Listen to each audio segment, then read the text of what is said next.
দীপশিতাই জিতবে, এইটাই বলেছিলাম, এটাই আমার ভুল। ঢুকেছে অনেক, 10-12 জন ঢুকেছে। হাতে কিছু ছিল না না, ঘুষিই মেরেছে। চোখে মুখে আতঙ্কের রেশ, ঘরের বাইরে ও ভিতরে তাণ্ডবের ছাপ স্পষ্ট। লন্ডভন্ড বাড়ি লাগোয়া দোকান। শ্রীরামপুরের সিপিএম প্রার্থী দীপশিতা ধর ভোটে জিতবেন বলায় এইভাবেই হামলার শিকার হলেন বালির নিশ্চিন্দার বাম সমর্থক দম্পতি। বাড়িতে ঢুকে মারধর ও ভাঙচুর চালানোর অভিযোগ উঠল এলাকার তৃণমূল প্রার্থী ও বিদায়ী সাংসদ কল্যাণ বন্দ্যোপাধ্যায়ের অনুগামীদের বিরুদ্ধে। হামলার পুরো ঘটনায় এলাকার পঞ্চায়েত প্রধানের উপস্থিতিতে হয়েছে বলে অভিযোগ উঠেছে, যদিও হামলার অভিযোগ উড়িয়ে দিয়েছেন তৃণমূল পরিচালিত পঞ্চায়েতের প্রধান। মারধর তো করেনি, কোনো রকম কোথাও কোনো প্রুফ পাবেন না যে কেউ কোথাও মারধর করেছে। 20 মে পঞ্চম দফায় শ্রীরামপুরে ভোট। এই কেন্দ্রে ত্রিমুখী লড়াই। তৃণমূল প্রার্থী বিদায়ী সাংসদ কল্যাণ বন্দ্যোপাধ্যায়, বিজেপি প্রার্থী কবির শঙ্কর বসু ও সিপিএম প্রার্থী দীপশিতা ধর।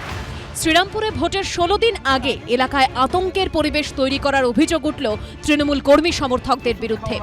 স্থানীয় সূত্রে খবর, শুক্রবার সন্ধেয় বালির নিশ্চিন্দার সভা থেকে শ্রীরামপুরের তৃণমূল প্রার্থী কল্যাণ বন্দ্যোপাধ্যায় এলাকা বিরোধী শূন্য করে দেওয়ার ডাক দেওয়ায় প্রতিবাদ করেন বাম সমর্থক কৌশিক দত্ত। অভিযোগ, কল্যাণ সভা করে চলে যাওয়ার পর স্থানীয় তৃণমূল কর্মী সমর্থকরা কৌশিকের বাড়িতে ঢুকে তাঁকে চড় লাথি ঘুষি মারেন। ঢুকেছে অনেক, 10-12 জন ঢুকেছে। হাতে কিছু ছিল না না, ঘুষিই মেরেছে। যখন এই প্রোগ্রাম চলছিল তার সঙ্গে সঙ্গে খুব অকথ্য ভাষায় যিনি সাংসদ ক্যান্ডিডেট হয়েছেন আমাদের, খুব নোংরা ভাষায়, যেটা আমি এই ল্যাঙ্গুয়েজগুলো ইউজ করতে পারছি না, অকথ্য ভাষায় গালাগালি করেছেন।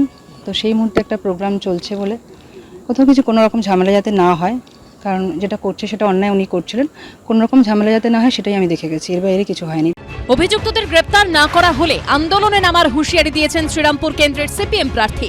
তৃণমূলের নেতারা, স্থানীয় লোকজন, তারা ওই ছেলেটির দোকান ভাঙচুর করে এবং ওই এলাকায় একটা ভয়ের পরিবেশ তৈরি করে যে তৃণমূলের বিরুদ্ধে এখানে কোথাও কোনো কথা বলা যাবে না। আমরা এখনো তৃণমূলকে মনে করিয়ে দিতে চাই যে পশ্চিমবঙ্গটা কারোর পৈতৃক সম্পত্তি হয়ে যায়নি। প্রথমে বলে এটা একটা ভিত্তিহীন অভিযোগ। কল্যাণ বন্দ্যোপাধ্যায় যখন বক্তব্য রাখছিলেন, ওই পাশের বাড়ি থেকে একজন মাতাল, সে ওই দীপশিতা জিন্দাবাদ অমুক তমুক বারে বারে কল্যাণ বন্দ্যোপাধ্যায়ের বক্তব্যকে থামিয়ে দেওয়ার প্রবণতা করছিল।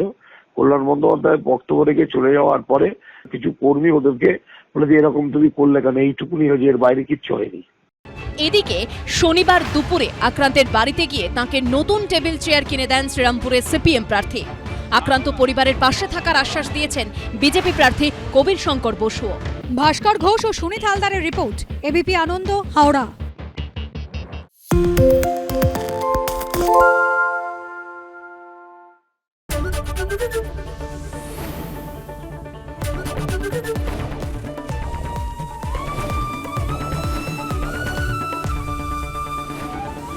এবিপি আনন্দ, এগিয়ে থাকে, এগিয়ে রাখে।